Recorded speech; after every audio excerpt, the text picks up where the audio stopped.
I know Jesus is going on to work in these few minutes. kandi Imana hari ikigiye gukora ku buzima bwawe. God is going to do something great. Tugiye gusoma ijambo ry'Imana dusoma hariya muri Yesaya.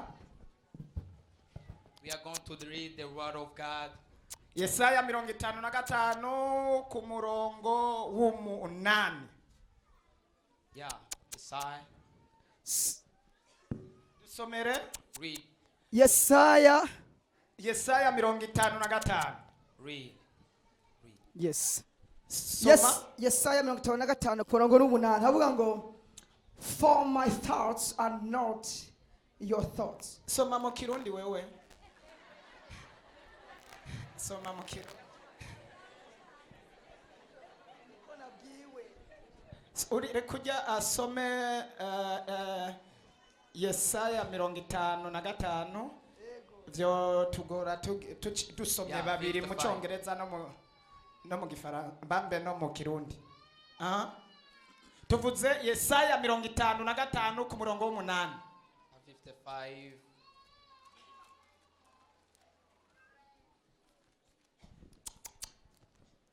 Turasoma mu izina rya Yesu.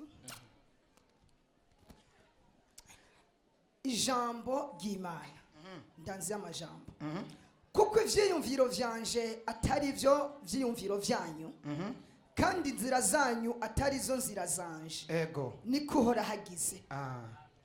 Mbere kuko ijuru gitanguye isi. Niko inzira zanje zitanguye inzira zanyu. Ego. N'ivyiyumviro vyanje vyitanguye ivyiyumviro vyanyu. Nk'uko imvura na sheregi bigwa bivuye mu ijuru ntibisubireyo ariko bigatosa isi bigatuma imeza ikera igaha umubivyi imbuto nujya ikamuha ivyo kurya uko niko ijambo ryanje riva mu kanwa kanje rizomera ntirizogaruka ubusa. Aho ni ku murongo wa kangahe? Wa 11. Ntirizogaruka ubusa ariko rizoshitsa. Mbona umenga ari abataraharonka twavuze Yesaya kangahe? 5 Isaiah 55. ku murongo w'umunani. 28. Ugeze ku 11. Ego. Uko niko ijambo ryanje riva mu kanwa kanje rizomera ntirizogaruka ubusa ariko rizoshitsa ivyo ngomba. Rizosozera ico naritumye. Yego. Muzovayo muri n'umunezero muzorongora amahoro muvayo. Amen. Imisozi n'uturambi bizoturika biririmbira imbere yanyu. Ibiti byose byo mwishamba. Dukomera amashi umwami wacu Yesu.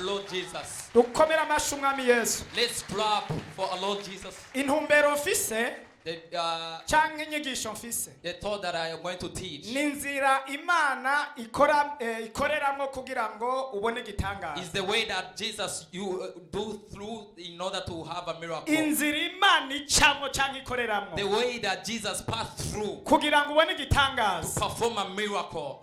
Igitangaza ni iki? What is a miracle?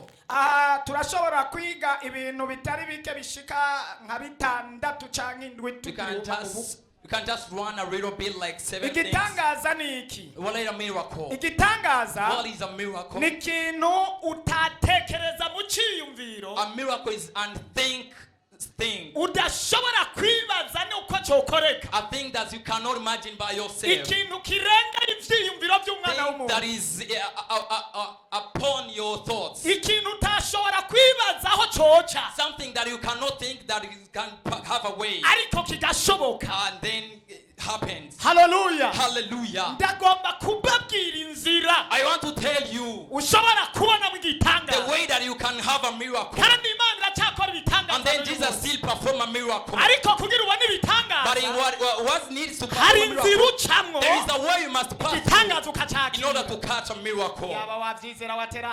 Somebody shout hallelujah. Hallelujah. Hallelujah. Ikintu I think Imana ikoreramwo that Jesus used igitangaza. A miracle to perform a miracle. Uyu munsi bitangaza biracyakoreka. Today's miracles are still taking place. Ariko bisaba ko wizera. But you need to believe first. Iyikora ibitangaza. The one who perform a miracle. Yaba wavyumva watereye You indi should shout hallelujah. Hallelujah. Hallelujah. Igitangaza A miracle ni kintu utibazaho coca. is something you cannot imagine that it can have a way to you. Kikahaca kandi It passes there gifise uburemere with a wowe heaviness utatekereza that you cannot imagine by kwiyumvira ko yourself byoshoboka, that it can happen to ariko you. kigaturumbukana ikintu But gikomeye that cyane. coming fortunately to you is a great thing. Imana iturumbukana igitangaza ku May buzima Lord bwawe. bring a miracle to your life now. Hallelujah. Hallelujah. Ni bande bizera ko n'ubu Is bitangaza there anybody bikoreka? that is believing that a miracle can Ababyizera happen? batera iyindi. Somebody Hallelujah. believer shout hallelujah.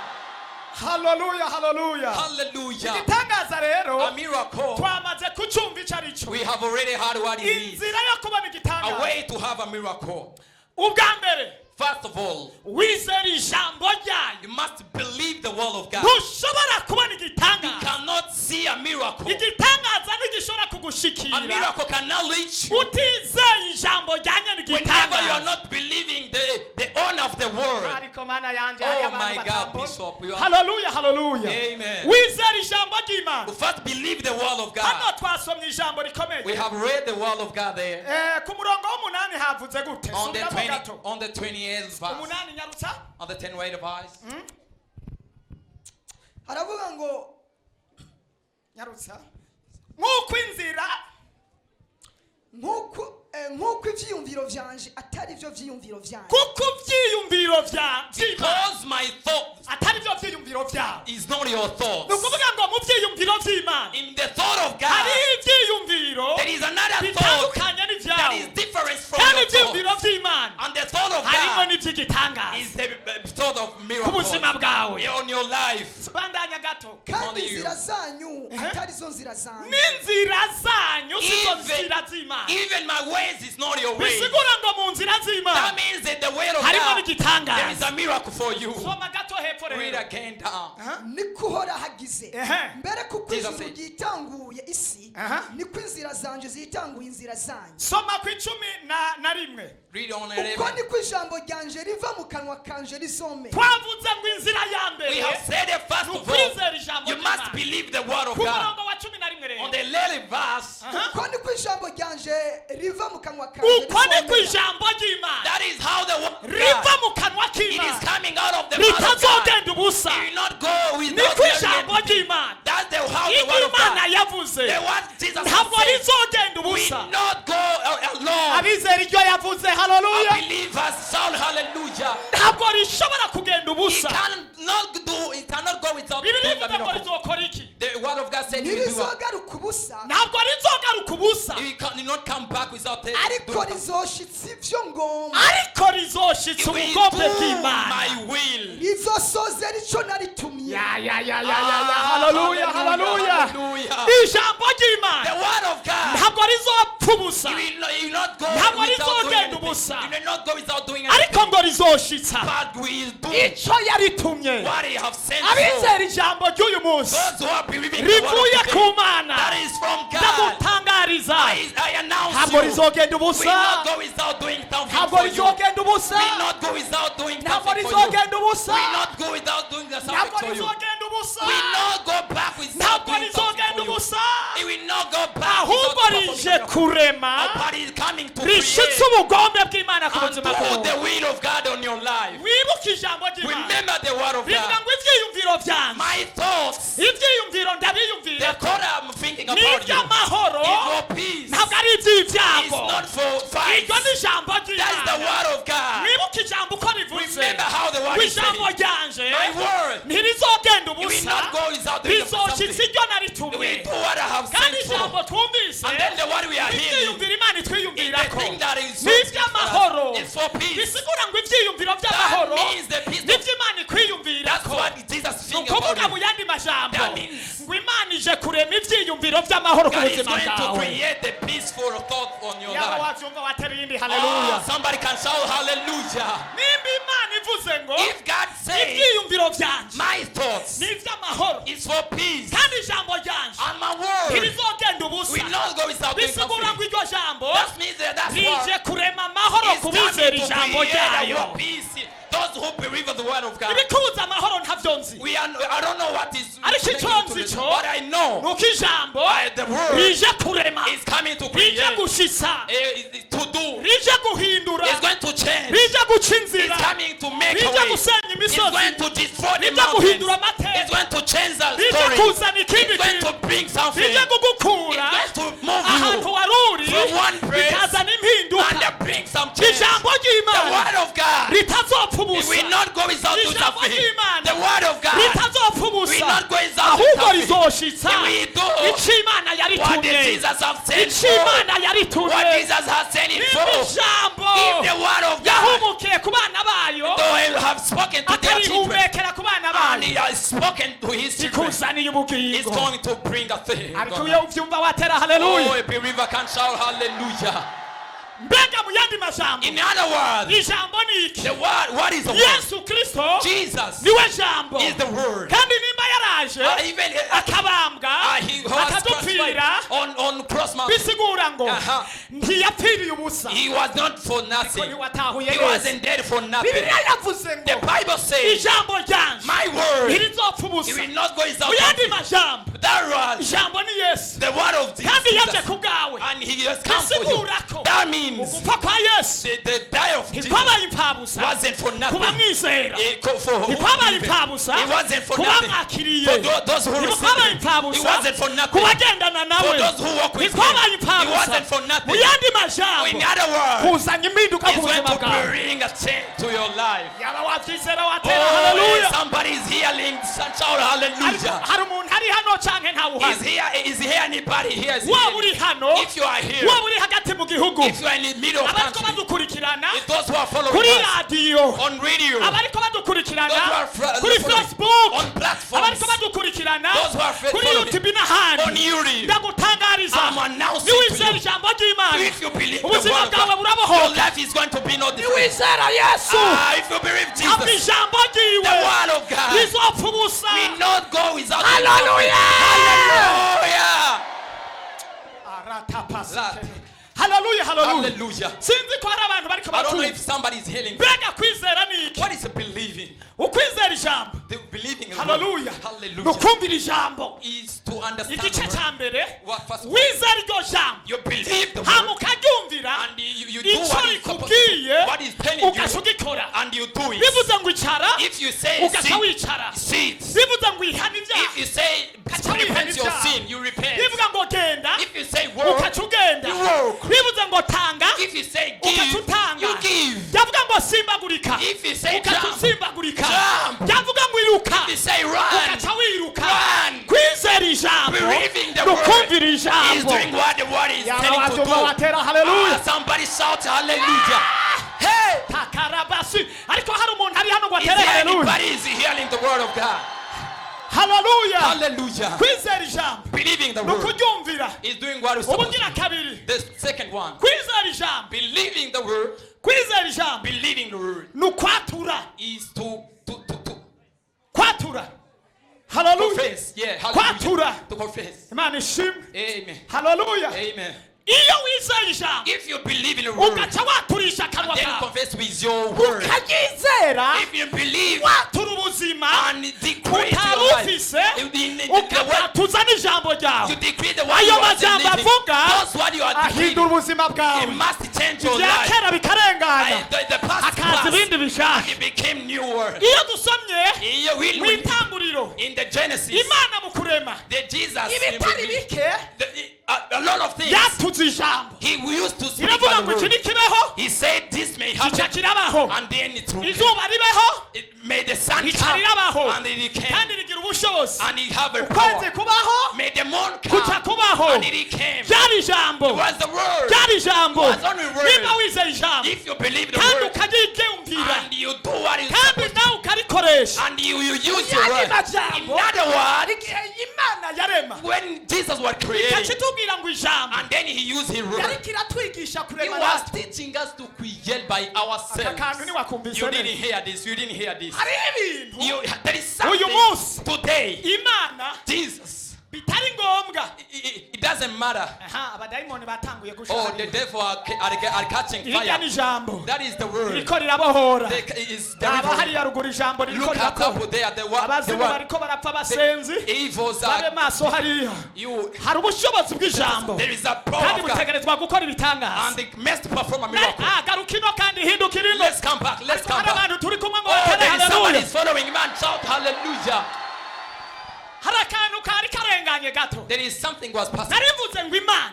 I was saying that globe. Igihe yakoresha ijambo. When he was using the word Ikarema ibintu byose byo and kwisi. create everything on the word, Yarikira twigisha kurema. he was teaching us to create by ourselves. Hallelujah. Amen. Ariko murahari cyane ni Are you here?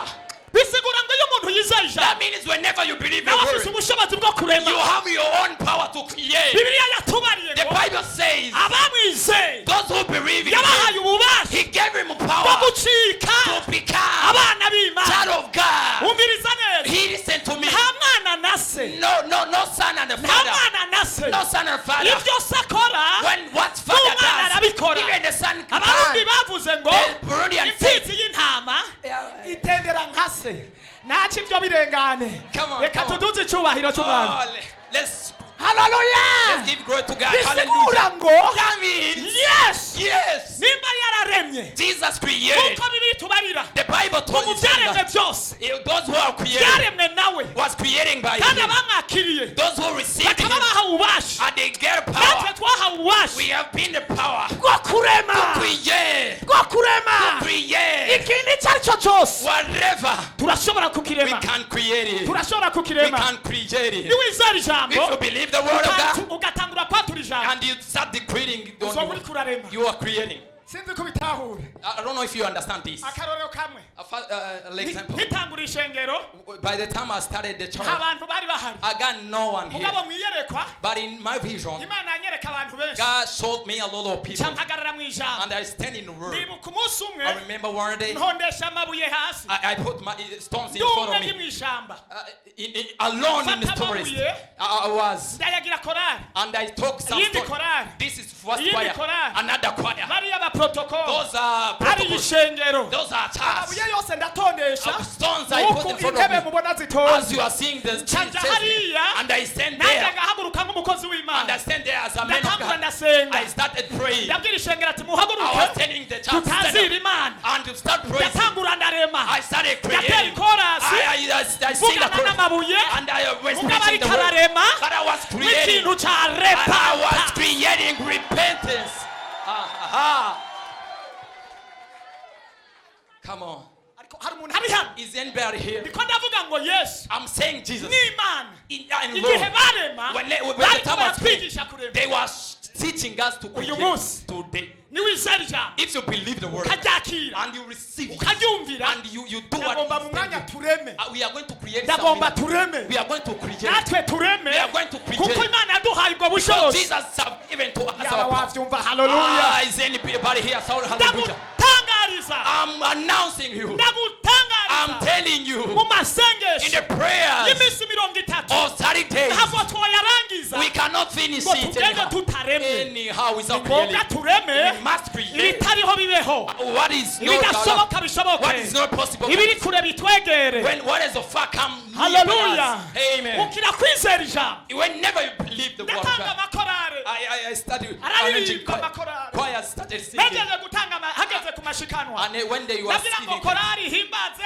dutanga amashikanwa I said the choir may sing. We are going to ndasengera abatanga sing. amashika I prayed for those who are nejeje getting. kubasengera If I finish, ndahaguruka ndabwira I stand. ishengero ijambo ry'Imana I told the word and I start kandi ayo preaching. yari amabuye What that was ariko taught. amabuye That song. rimwe ryavuyemo wewe That's only irindi one came with you. ryavuyemo wewe Another one is irindi you. ryavuyemo wewe Another one is you. irindi ryavuyemo Another wewe one is you. ryavuyemo korari haleluya Somebody shout korari hallelujah. amina Another one you. korari adonayi Choir Adonai. korari yesu ni nyishu Korari Jesus is the answer. kiyaba mwavyumva Is anybody here shout hallelujah? haleluya Hallelujah. uwo munsi ko nasengera amabuye On that day I was praying for souls. none uyu munsi nsengesha amabuye Today I'm not praying for souls. sengesha abantu I'm praying with people. Yeah? n'amabuye canke n'abantu Are you stones or you are people? Yeah? n'abantu Are you people? Are you human beings? You came from creation, believe in the word, and I start creating. And today I'm still creating. Somebody shout hallelujah. Oh my Lord Jesus.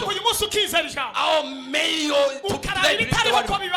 what is not a one can come to you. My God help you to believe the word of God. Those who are is not yet come, may Lord save me today. May Lord listen to me today. And understand the word. A miracle. It's not Jesus who performed the miracle. What is he's already performed. Another miracle. Jesus gave us a miracle. It's within us. We never will believe the word. And then we see the word create a miracle. Come on. Is anybody here? In other words, it's because we don't know who we are believing and the power we got. Move away every discouragement. Those who are not having kids, those who are not yet very soon believe this word and touch on your word.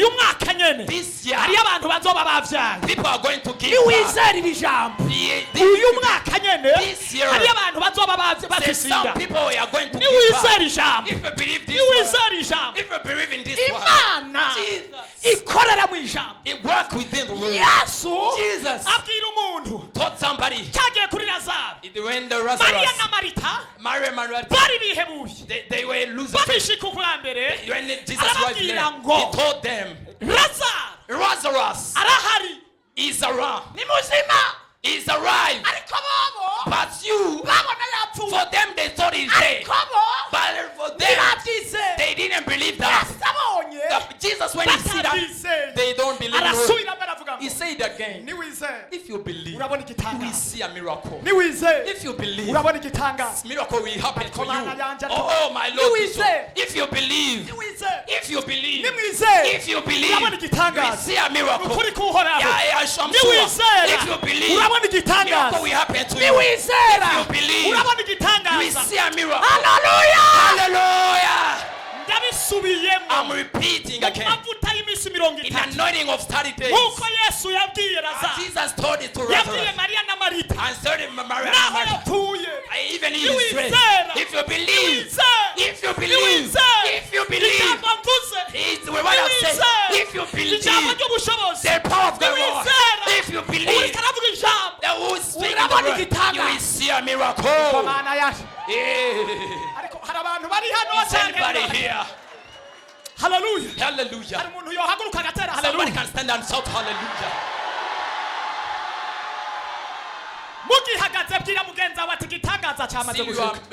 When you are standing, tell your neighbor that I'm receiving a miracle. I don't know the miracle, but you know by yourself. The other one is arrived.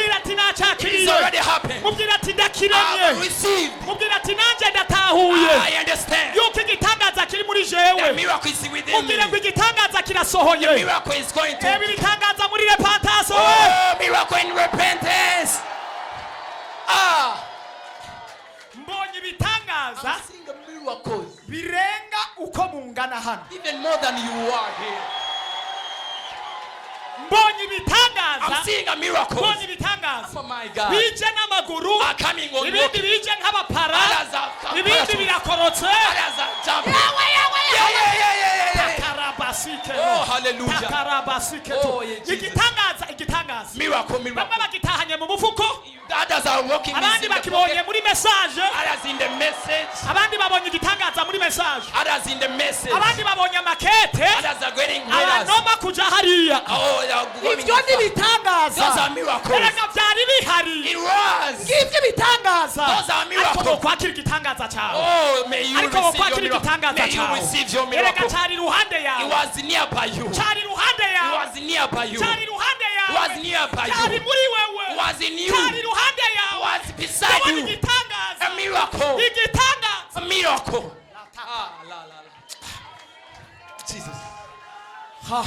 Hey. I'm seeing a miracle. I'm feeling a miracle. I'm thinking there is a traffic of miracles. But the one who has been you are delaying by yourself. Oh, is anybody may shout hallelujah? Hallelujah. This would shout hallelujah. That somebody have understood. They have already received it. They are confirming it. They are saying that this is mine. They are giving, they say that is mine. For sure. I'm seeing a miracle. Even more than you were. If you are over 20,000, the miracles are 20,000. That means everyone who is believing the word of God. That's what create a miracle within you. What you believe is going to place you wherever you are. It's the one who is going to open. The doors wasn't open for you. They are the one who is going to take you. I'm saying people are going to drive in by miracles. Miracles. Muri repentance. Yes, oh yeah. Oh hallelujah. Oh hallelujah. Hallelujah. Hallelujah. It all, if you believe, you are going to see a miracle. Let me tell you. If you believe, this month you are beginning, you are going to receive a miracle. This ndabona abantu bakigitangaza this mu mwaka wa 2022 niwizera gusa ukizera ijambo hanyuma ukarema ukavuga ngo ntibishoboka uhereye isaha zana igitangaza uhereye isaha zana igitangaza let me tell you icyo wifuza kuba icyo uzoba bitewe n'amajambo uri buvuge depend on the word you are going to speak. Hey. Aho wifuza gushika niho uzoshika bitewe n'amajambo uri buvuge ibyo uri busireme Imana izoguha ibyo urema uri kurarema hallelujah ndiko ndavuga ukwizera ndababwiza ukuri ubutunzi burahari. There is a prosperity. There is a richness. Money is. Abana barahari. Kids are. The goodness are. See that person. If he came. If he didn't believe. The one who sent him. He believed that. If he reaches here, he will see the God of here. Oh my God. You didn't hear this word. Him. He didn't believe. The one who sent him. He believed today. Even there is somebody who are believing. I am going to believe in your praise. Oh. Hallelujah, hallelujah. Hallelujah, hallelujah. Is anybody can help me with believing in other person? Only one, yeah, you are becoming many. If you have a faith, miracles are going to double. I'm going to double. Hallelujah, hallelujah. Amen. Oh yeah, hallelujah. Oh, children of God. Don't look miracles for other powers. Principles are Jesus Christ. Principles is believing the word. Oh, oh, my Lord Bishop. If the stones, if I can tell the stones, today you are stones, but you 15 stones, we become a choir of 15 people. You group of 30. Tomorrow we be a choir of 30 people. And I arrange stones. And I say these stones will be their church. Why did I choose the stones I did? Why didn't I choose? Sorry, I understand the power of stone. The stone represents Jesus. And I say wherever. Oh, hallelujah. Hallelujah. Hallelujah. Stone represent Jesus. The stone say the stone. The Bible say the stone that builders have used to. Hallelujah.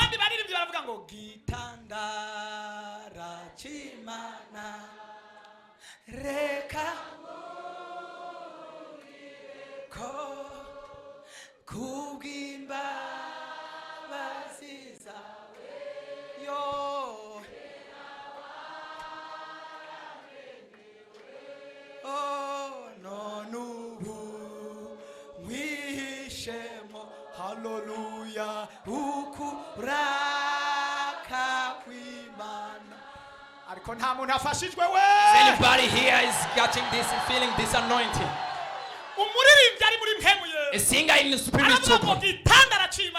The stone of God. The lock of Jesus. Let me be my refuge. Those who doesn't have refuge may have your refuge in Jesus Christ. You will see a miracle of God.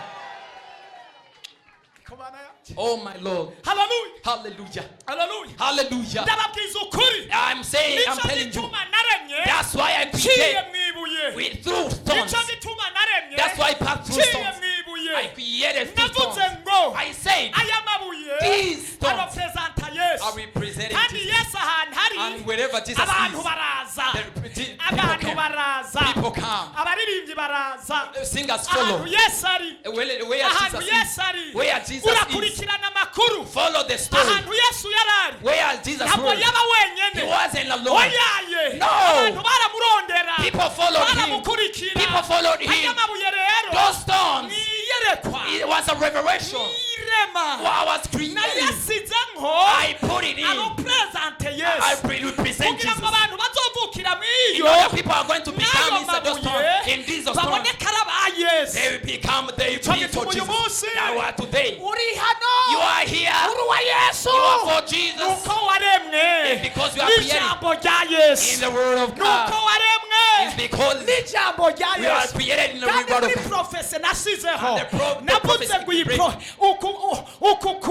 This creation, people are going to become we be like Jesus. I want you to be like Jesus. I want you to be like Jesus. Because you are coming from the face of God. Because you are coming from the face of God.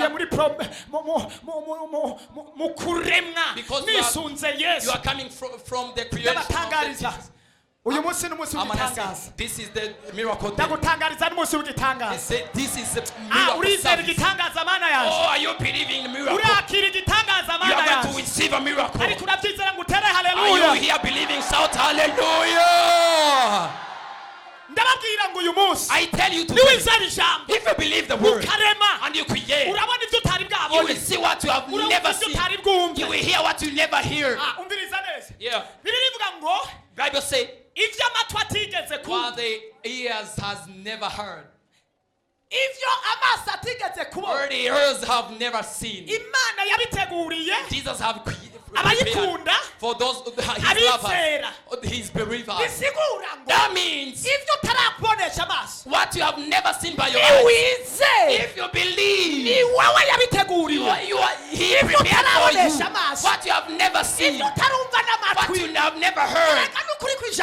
That's the truth. That's the reality of God, of the world. What do you want? What do you want? Nothing. Only to believe. In the word. Believe. You want to get touch on your womb and believe. You want to get married. Touch on the, you want to get married.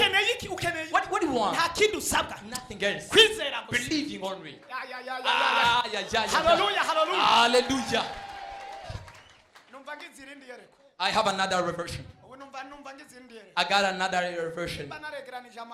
If I have accorded stones in few times, like now I can command like and can bring stones that I can build. And I bring this stone that is going to be broken by the cross. And I use those stones harema hahanura bisigura ngo nimba hari amabuye ibihumbi 10 bizoba bijo mu ibere acavuga ngo uhereye isaha heneye abantu bashika ibihumbi 10 bavuye mu iryo yereko 100,000 people. It is possible not.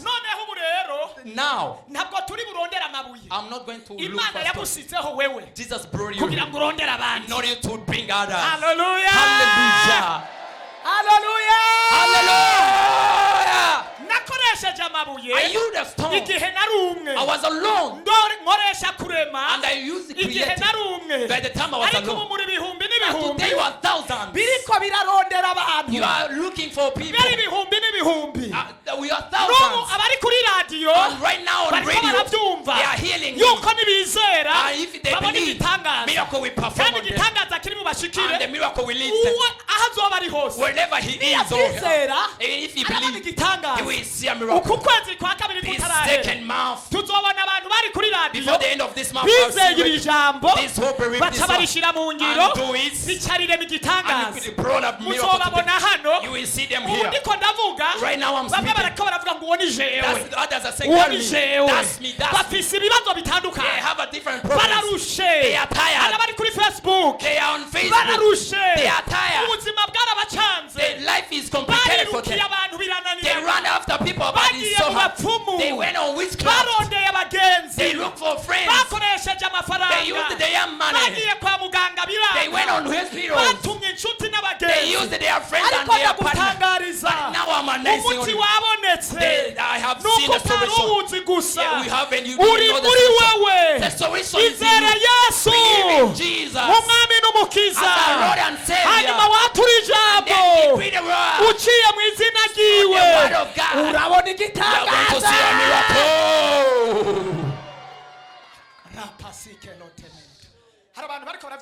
Anybody here is trusting this? Anybody here is anybody here is believing? Anybody here is believing this? I'm healing people is doing something good. Right now I'm healing voice. There is some people. imaze gukonfirima yuko hari ibintu ikoze ku buzima bwawe. It's already a thing that is already done to your life. Ndabizi neza. I know that. Ndumva ijwi rinyemeza. I'm healing voice. Uwizeye ijambo ryose. Whoever believes the word. Akagizera. And believe it. Akaribamo. And live him. Nari mfise ibintu indwi. I had the 7 things. Ariko tuvuganye ikintu kimwe gusa. But I say only one. Ibintu bitandatu sishoboye kubivuga. I cannot say 6 things. Ariko mana yo mwijuru. Oh my Lord, be so. Hallelujah, hallelujah. Hallelujah, hallelujah. Hallelujah, hallelujah. Amen. Hallelujah. Hallelujah. Iyindi nzira ya kabiri. The other second way nugusenga is praying. Iyo wizeye whenever you believe jambo the word, bisaba kujatuza n'akanwa kawe. You need to dig. Iyo uri kuratuza n'akanwa kawe. Whenever you are declaring, nugusenga kwa kawe with your word. Ugusenga gukomplete ibintu. Is praying twice. Prayers complete things and create and bring them and bring them. There's some those who know the words that are saying prayers change things. Prayer change world. Let's finish in this prayer. Pray for, read for us in Luke and we pray. Hurry up on 18. Luka 18 ku murongo wa mbere. Umugani w'umucamanza agabitanya cyane. Abacira umugani wo kubigisha ko bakwiye guhora basenga ntibarambiwe. You must pray always. You must pray always. You must pray without arababwira ati mu gisagara habaye umucamanza agatinya Imana ntagira udusoni ku bantu. Muri ico gisagara hari umupfakaza kuri we kenshi. Aramubanda ati nshira urubanza runkiza amara iminsi atemera ariko hanyuma aribwira ati naho ntatinya Imana kandi singira isoni z'abantu ariko kuko uwo mupfakaza ngoye ndamucira urubanza rumukiza ngo ntiyamaza aza imisi yose akanzigiriza cyane. Kandi umwami Yesu aravuga ati nimwumve ivyo uyu mucamanza agabitanya. Umwami Yesu avuze gute? Jesus say word. Nimwumve ivyo uyu mucamanza agabitanya avuze. none mbega Imana nizocira abo yatoranije urubanza rubakiza bayiborogera ku murango no mu ijoro naho ibatevya ndababwira yuko izorubacira vuba. Ariko nta wokomera amashi. Ariko n'ijambo nk'iryo ntushobora kurikomera amashi. You can't you clap for this word? Bibiliya imbariye ngo The Bible says habaye umuntu there were a person. Aja kumucamanza. He went on judge. Aramugobera. A lawyer, and he said kugira ngo amucire urubanza rumukiza. in order to have a umucamanza aravyanga. And the lawyer refused. He was going away from him. And he was going away from that person. He keep on telling. We spent 30 days telling Jesus. I'm telling you. The second way that he must get you in the miracle. Pray without getting tired. Pray without being discouraged. Pray without stopping. Pray. Pray. Pray. The Bible is telling me. Keep on telling him. That word. He said, even if I don't fear God, even if I don't respect God, even if I don't know this person, please keep on begging me. Oh, let's beg Jesus right now. Hallelujah. Amen. Even if I don't fear God, this person, because of this, he's keep on begging, disturbing me, and then again and again. I'm going to solve his or her problem. Yes, acharavuga ngo Jesus said, mbega nimba uyo muntu if that person yaragobeye umucamanza he was telling that word akamucira urubanza rumukiza and he does him. Mbega data wa twese wo mwijuru. Oh, our heavenly Father. Mbega data wa twese our heavenly Father. Mbega Yesu yapfuye akaba. Our Jesus who dead and resurrected. Mbega Yesu agukunda kwa rukundo. Our Jesus who love and forgive. Mbega Yesu munyembarazi. Our Jesus my Jesus. Mbega Yesu adusenge. That Lord prays for us. Mbega Yesu yatwitangiye. That Lord who crucified himself. Mbega Yesu yaricambye amaboko ku musaraba. Those who was Yesu yagucunguye. Calvary hazogucira urubanza rugukiza. Is not going to naho yari yaragutebeje. Even if he's late. Naho yari yaragutebeje. Even if he's late. Ntazogucira urubanza rugukiza. He's going to judge. To bring. Hallelujah. Oh my God. Naho yari yaragutebeje. Even if he's late. Ntazogucira urubanza rugukiza. He's going to bring Yesu yabivuze. Jesus said, I don't care. It doesn't matter. Even if he's late, Jesus is going to bring. It's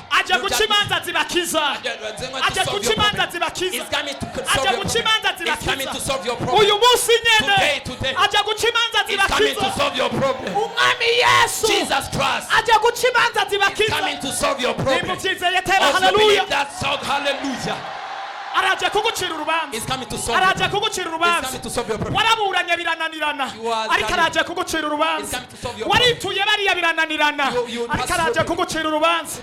Araje kugucira urubanza. Kandi urubanza rubakiza. And the solution. Ariko abantu ndabagire gute bana? What can I do? Ariko abantu ndabagire gute? What can I do? Ariko abantu ndabagire gute? What can I do? Uyu munsi uri hejuru. Umwami Yesu. Jesus Christ. Aje gucimanza. Is coming to solve. Sibakiza. Lot of problems. Hallelujah. Wakoranije imiryango. You have a corrected family. You corrected family. Waritwaye mu mpande zose. You said you didn't get a answer. Imiryango iguma yugaye. Those are closed. Ariko umwami Yesu. But today Jesus. Kuko amasengesho tumaze igihe dusenga. Araje kubacira imanza zibakiza. Hari abantu haje kurenganura. Hari abantu haje kurenganura. Hari abaje gusubiza mu burenganzira bwabo. Hari abantu baronse igishubuzo uyu munsi. Hari abantu baronse ama promotion. Hari abantu binjijwe mu masezerano. Araje kubacira imanza zibakiza. Is coming right now. Aje kubacira imanza zibakiza. Is coming to solve. Aje kubacira imanza. To solve your problem. Yesu aje guca imanza. Jesus is coming. Aje guca imanza zitabara abantu. Right now. Aje kurenganura. Abari bararenganijwe. Aje kuvugira. Abatagira babavugira. Aje kuduza. Abari barasizwe hasi. Aje kunzura. Abari barahambwe. Aje kuvuganira. Abatagira biwabo.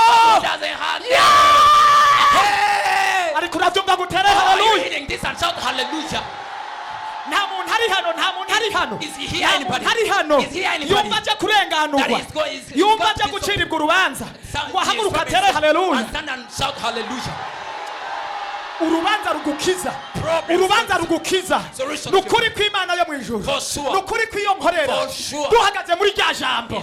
Duhagaze mu kwizera. Aje kugucira urubanza. Aje kugucira urubanza. Nimuvyizera hotera haleluya. Believe this out hallelujah. Haguruka ku maguru yawe. Stand on your feet. Haguruka tureme, haguruka Stand on tureme. your feet and we Abari hano bahaguruke. Abari those kuri who are radio, abari hirya no hino. If you're on radio, batangure kurema. all on Bizera ijambo rirema. start hearing. Abari mu gisagara. Those on the Abari city, mu bihugu vya kure. far from Abari mureya bariko baradukurikirana. those who are Abari all the mu way from abari America, mu ntara zose z'u Burundi. all the way in other Abari mu provinces. bihugu muri Afrika. All the way in other Uyu mwanya ijambo countries. rigiye kurema.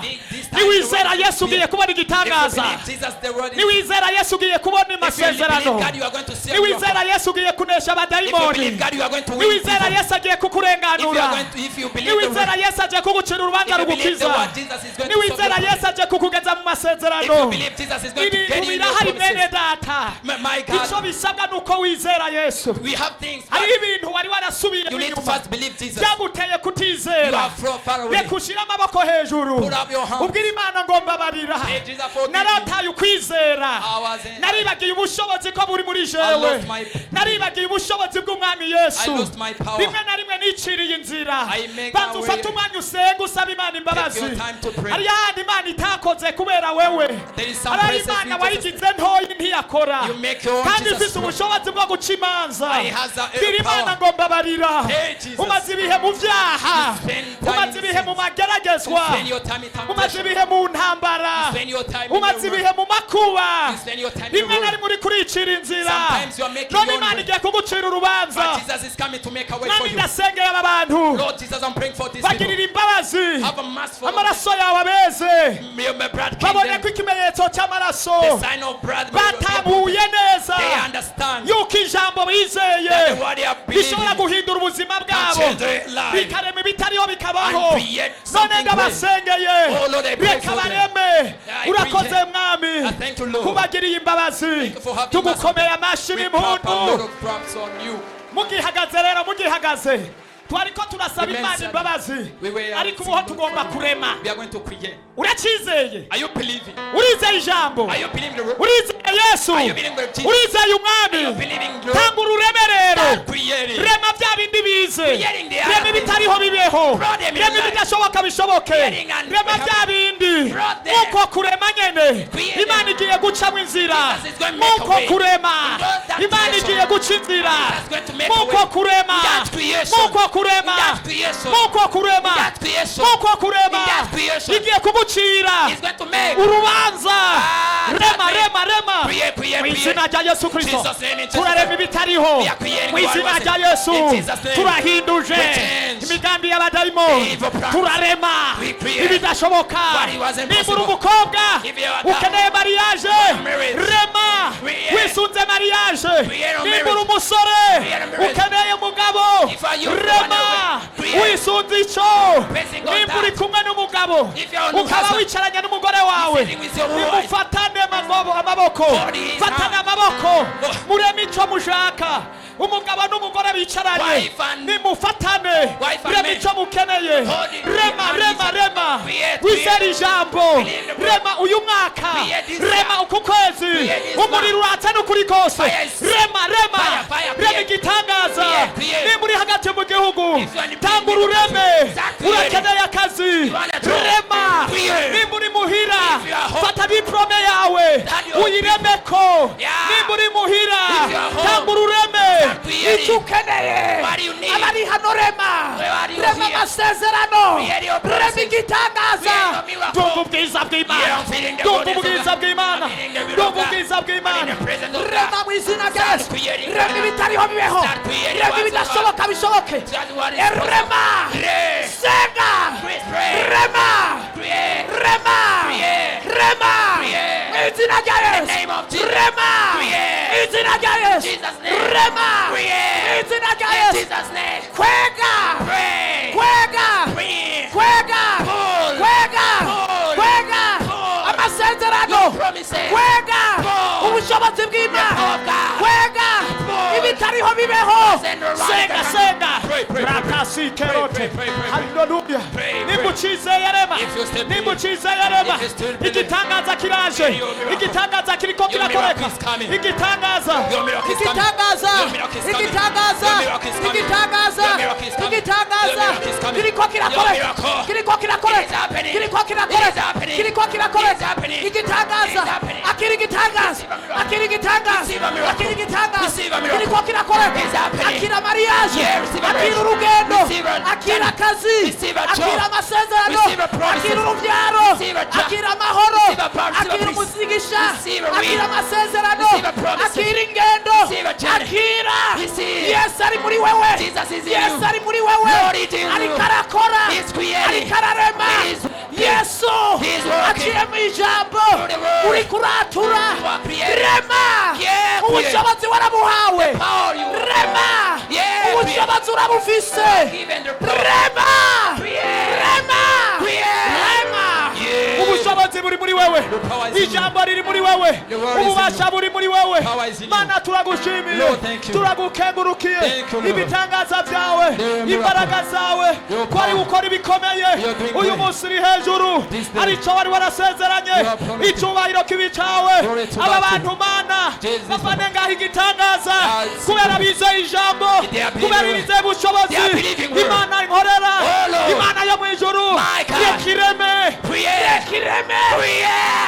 kuva na kera nta munsi n'umwe umuntu yahagaze mu ijambo rye watahata kubona Yesu kubera ari wewe zira no kuri n'ubugingo tabara aba bantu zarema igitangaza uyu munsi umuntu wese yaje aha hantu yakira igitangaza komera amashyi umwami Yesu for the Lord.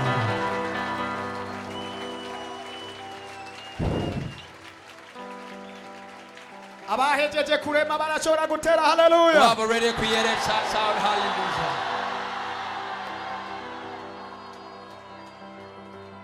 Ndemejwe neza yuko amasengesho ugize wisunze ijambo ry'Imana remye igitangaza. I'm sure that the prayers that you pray based on the word of God create a miracle. I'm sure amajambo uvuze 100% the word you speak ku buzima create bwawe. a miracle in your life. Uku kwezi nukukurikira This month and the ari second month, intahe z'abantu bazoza gushinga intahe. there are some people are going to testify. Ariko yaba wabyumva watera If haleluya. you shout hallelujah.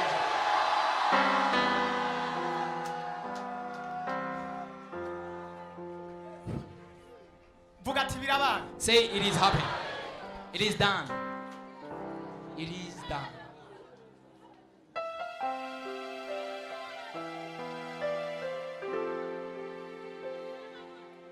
Ngo aravuze nk'umwami w'abami. Aravuze. Ari hano. Ngo yururutse Imana. Yaje mu bushobozi bukomeye. Yaje mu bwiza bwinshi. Kugira ngo abambike ubwiza bw'Imana. Ngo arabahaye ubwiza bw'Imana. Ubwiza bw'Imana arabubambitse. Mimisi myinshi cyane. Uyu munsi ngo aje kubabonekera muri mwebwe. Ni umwami w'abami.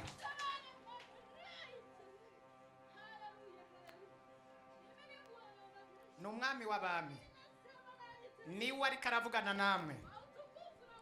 Ubushobozi n'ubwiza burururutse kandi arabwururukije mu bana biwe.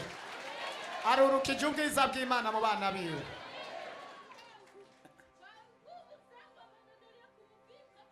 Umukozi wanje nongeye kumwambika ubundi bushobozi budasanzwe. Ku murango no mwijoro. Ngiye kumwereka byinshi. Ngiye kumwishurira byinshi. Kandi nzobandanya. Ku bandi nzohishura. Azobandanya bakorera. Ntazoceceka. Nizoceceka Imana yo mwijoro. Iri kumwe namwe. Nimutinye kandi ntimugume mugira gukekeranya. Imana ngo iri kumwe namwe.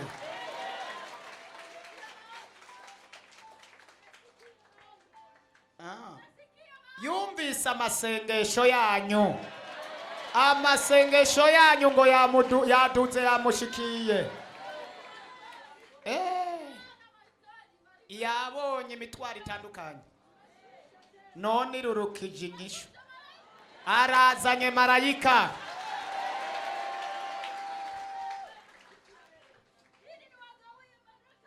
Ngwizanye marayika abaho umugisha wabo kandi iraje.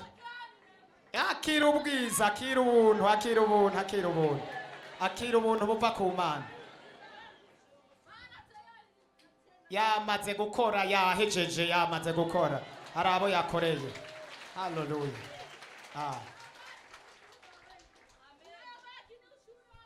Benshi bagiye gushinga intahe, ngo bagiye gushinga intahe benshi.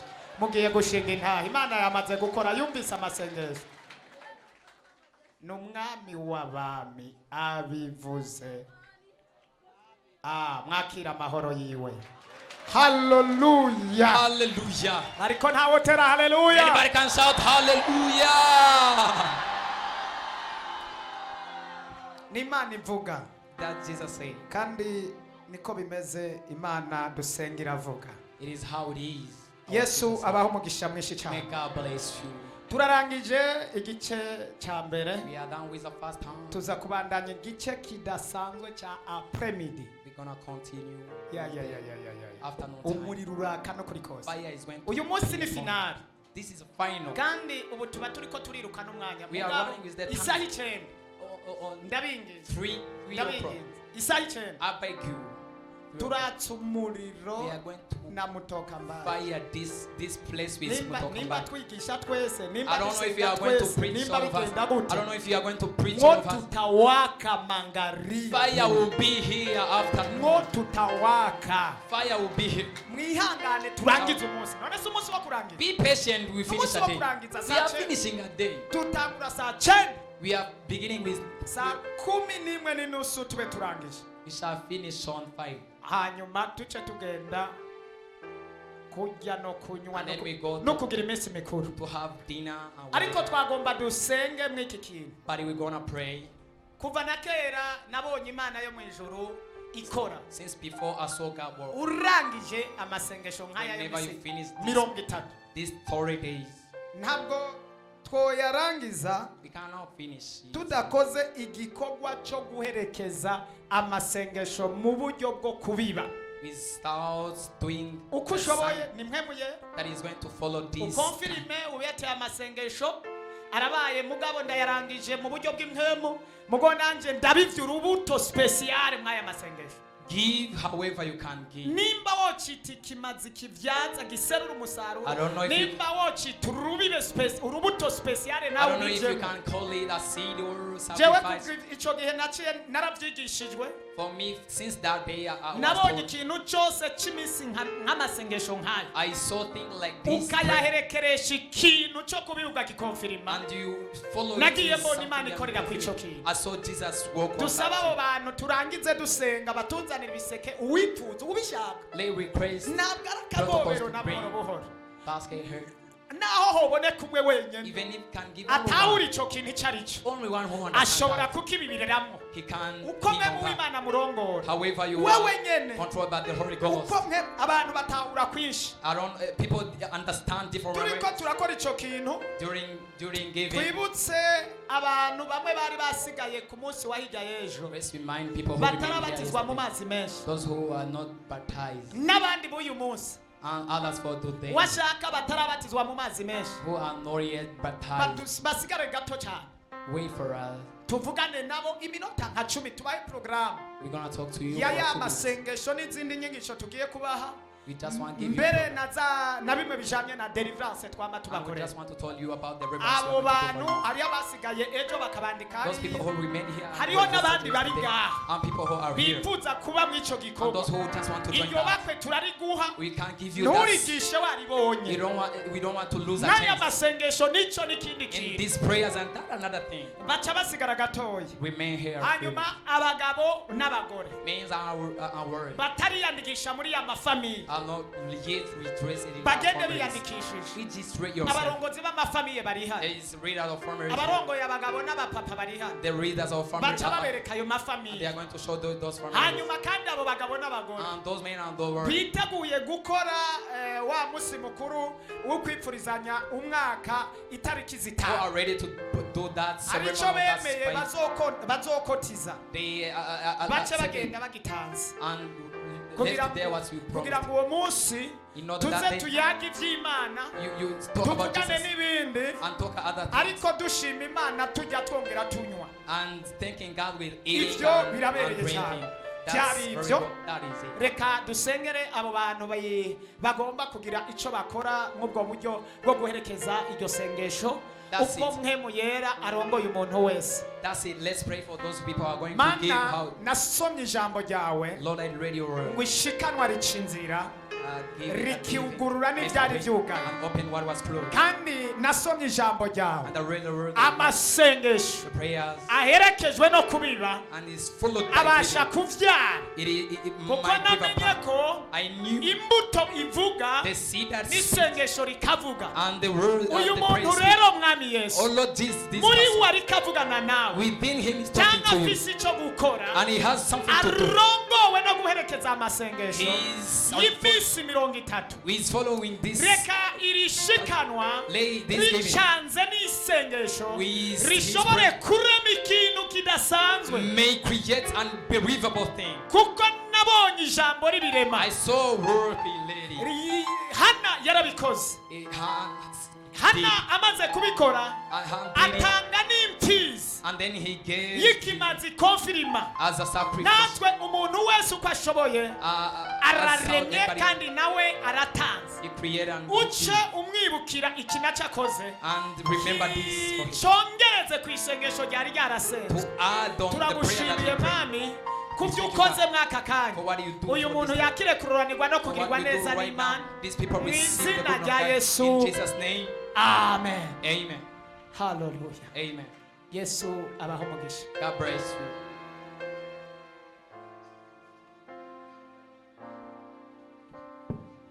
abari muri famiye ya kabiri ngo umukuru wabo arakeneye abari muri iyo famiye bose People in second family, your reader want cyangwa you. amafamiye yose. All your Abagabo. families.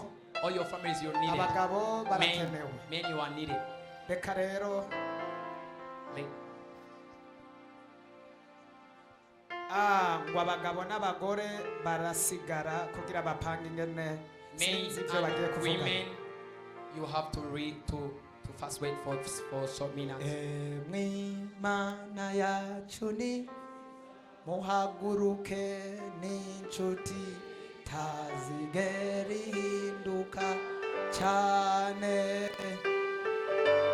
ndogwayo nigwishi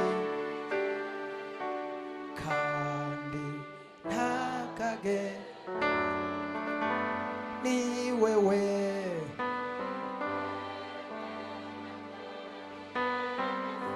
niherezo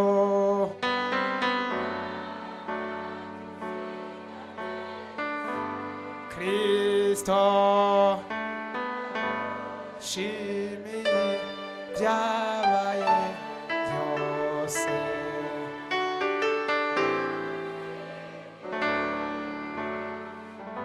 umugisha w'Imana n'imbabazi n'ubuntu n'amahoro bibane namwe. Imana ibaha umugisha kandi Imana ibahezagire cyane. Reka abagabo ababwire gato uko mwokora cyangwa uko mwabonana. Hanyuma ba bantu batarabatizwa mu mazi menshi baca baduga hariya ku ikote yo haruguru hariya mu furuka tuvugane batwihanganire mu kanya gato tubahe programa y'izo